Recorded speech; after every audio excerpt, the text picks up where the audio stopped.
That was a great interview, girl. You're like, you are a natural. I'm like, I could talk to you for 5 hours if I wanted to. I literally feel like I could talk. You're a very good interviewer. Well, I don't know about that because I'm You are. working on it, but I love to talk. Well, I love talking what to people. Yeah. No, you're very good at it. I will tell you, I've been on a lot of podcasts and I don't think I'm the best like I look at your style and you're very good at it. It's very easy to talk to you. And I think you're the type of person that can bring on any subject matter individual and have probably the same experience that I just had, right? Because you're curious, you like to talk. So yeah, it was truly a pleasure. I love to learn. I love to hear You other love to learn. stories. Yeah. Yeah, because you look at somebody like to first meet you. You're Mhm. like, oh, this girl's successful. She's Mhm. pretty. She's smart. And she's must have been like this her whole life. She probably never faced any problems. Mhm. And then when you tell your story, how many people have you met like that? Where you all of a sudden Oh, you hear the story, and so you're like, many people. holy shit, what Yeah. happened? And that's what I love. That is why I love podcasts, actually, and I think it's, it's funny because education and podcasts, it's almost like a commodity these days. Like there's so many of them, but the good ones and what they do give the opportunity to do is to actually like humanize people, and to really be vulnerable. And I love if everybody would just tell their real story, I think, and not be afraid and embarrassed and just like be raw, we all get places a heck of a lot quicker. Yeah, that's why I love talking to people like you, and I want people like you on the show. Is they don't have to wear a mask. Be yourself. You don't have to impress anybody. Tell your Yeah. story. I don't know about you, but I'm at the point where I don't care what you think about me. Same. You I know, really don't. I really don't. if I can And touch, I don't make money from doing podcasts. I don't know if you do. I don't, not a I cent. do it for the love of it, and Mhm, if we can touch or reach one person, mhm. how cool is that? Oh, it's so cool. And it's really a privilege and a responsibility, actually, because I know that another podcast and other podcasts that I listen to helped me be able to do it. So I also think, what my biggest challenge is on the Money O2 podcast, and I think maybe I need a new technique, and I'd love your input, is I still, there is such a vulnerability when sharing your transformations with money. And it's almost like if I can back into it, because I want to be like, what's your salary? What are you making? What did you make before? But people still with money, it's like, you don't talk about it. And so It's it's, hard, especially when you're on a podcast because people are afraid to become a target. You know, that's even though very, they went from rags to riches and worked oh really yeah. hard for it, there are people out there that don't think you deserve it, and they deserve it because they don't want to work. And in Yeah. today's world, they become a target. So yeah, there are people afraid to speak about what they are making because then everybody's like looking for the next lawsuit.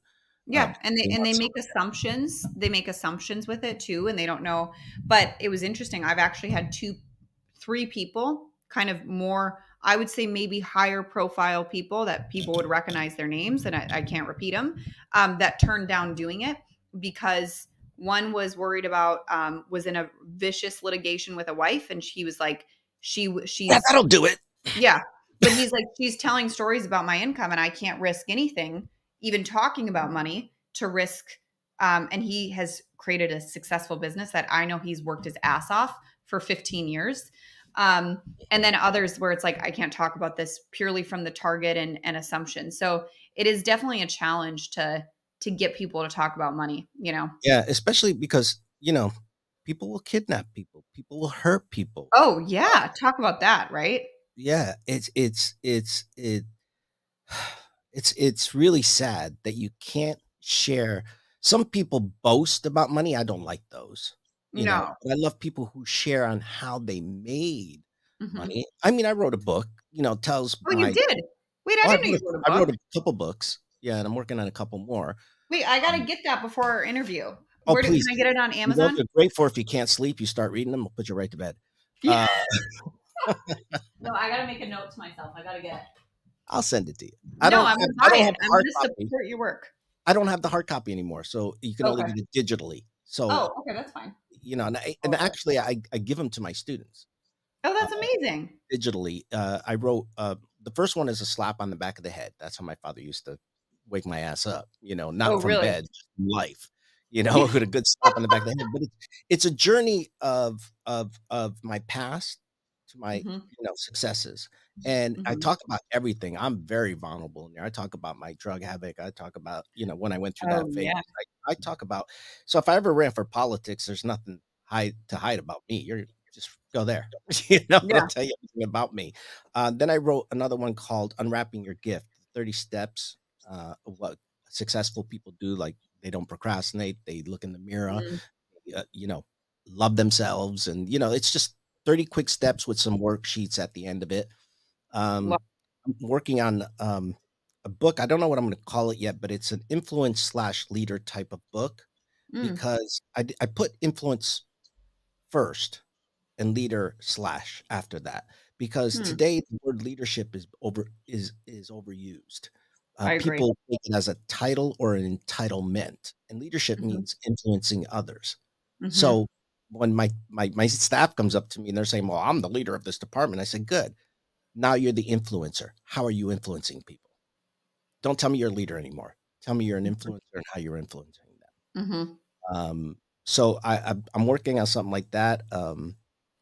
Just some other uh, things of how to, feel good about yourself as a young teenage or, a young adult or a young at heart uh, Mhm.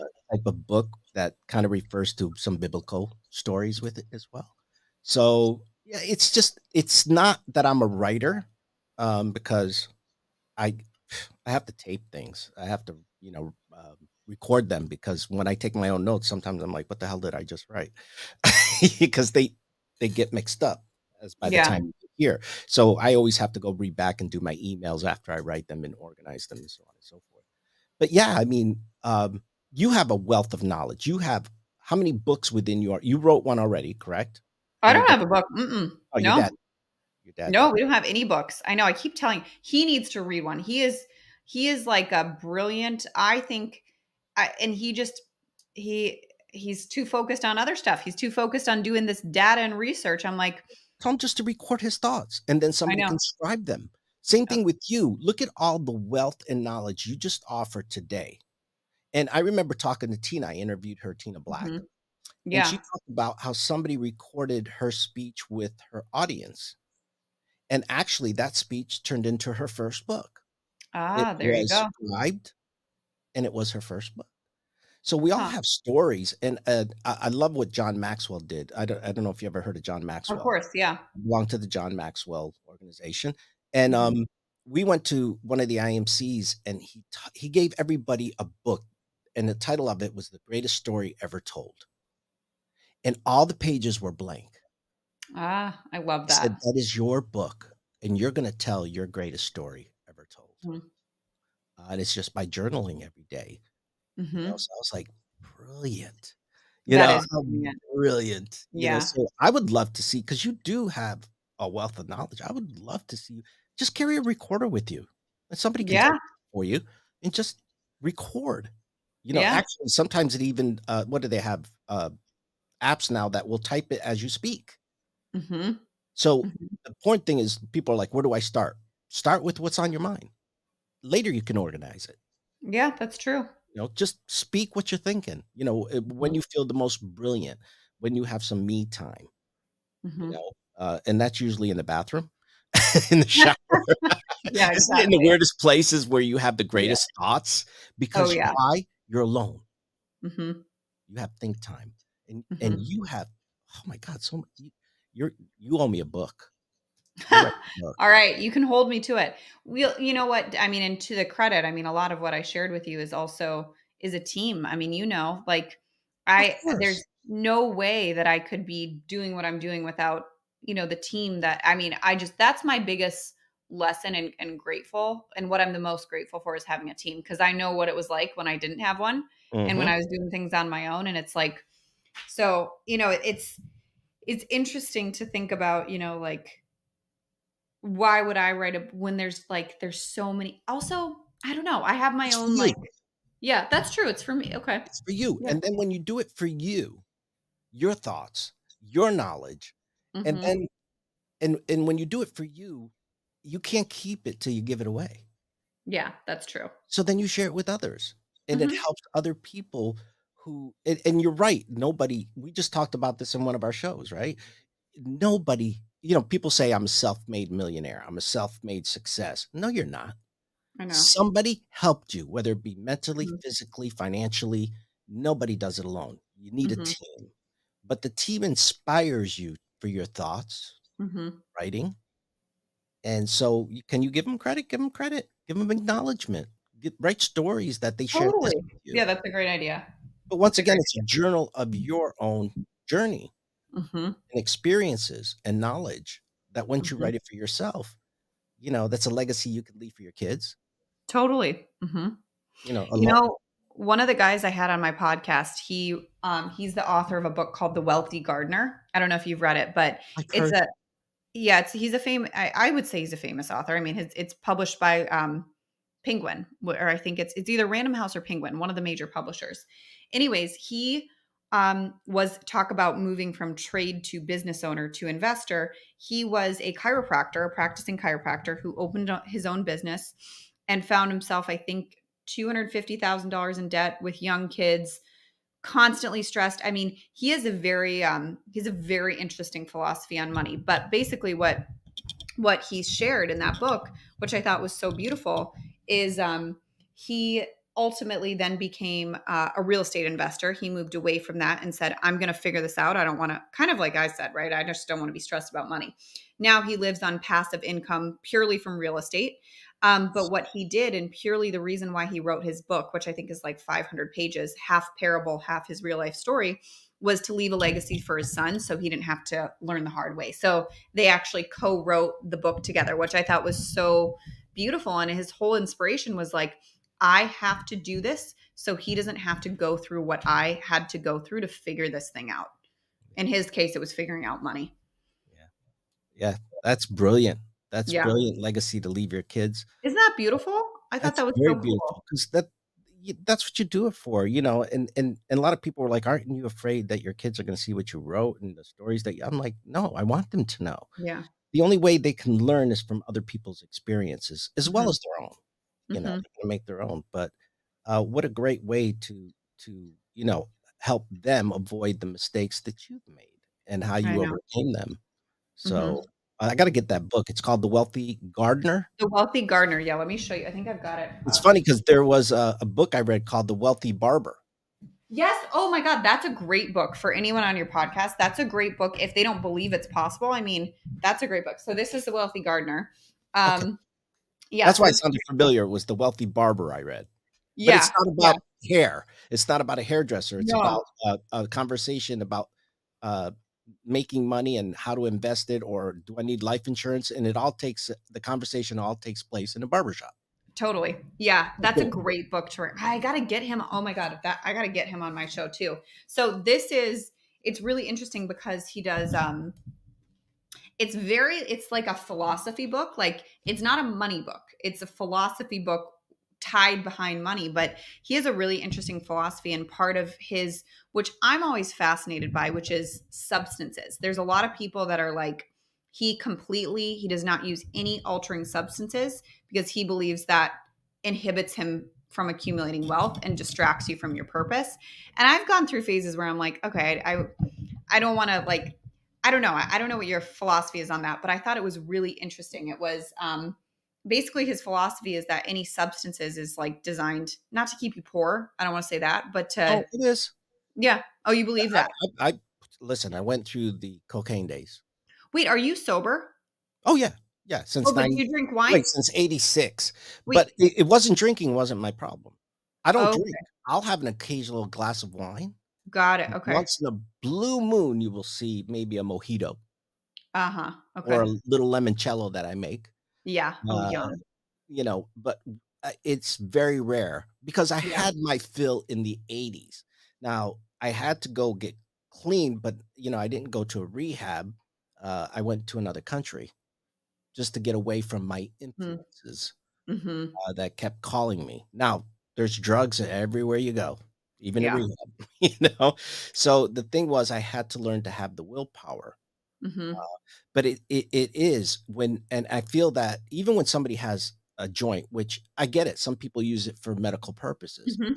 but Mhm. then they want to have a conversation with me, and unless it's a fun conversation and we're just hitting it back and forth, but if sometimes they want to have a serious conversation, and I won't have it with them Mhm. because I'm like, you're drunk. Yeah. You're not even going to remember this conversation tomorrow. You're Mhm. slobbering all over me. Yeah. If I'm going to connect with somebody, I want to make it happen when they're sober. I totally If agree. Yeah, and I don't know, I like control of my body and my Mhm. surroundings.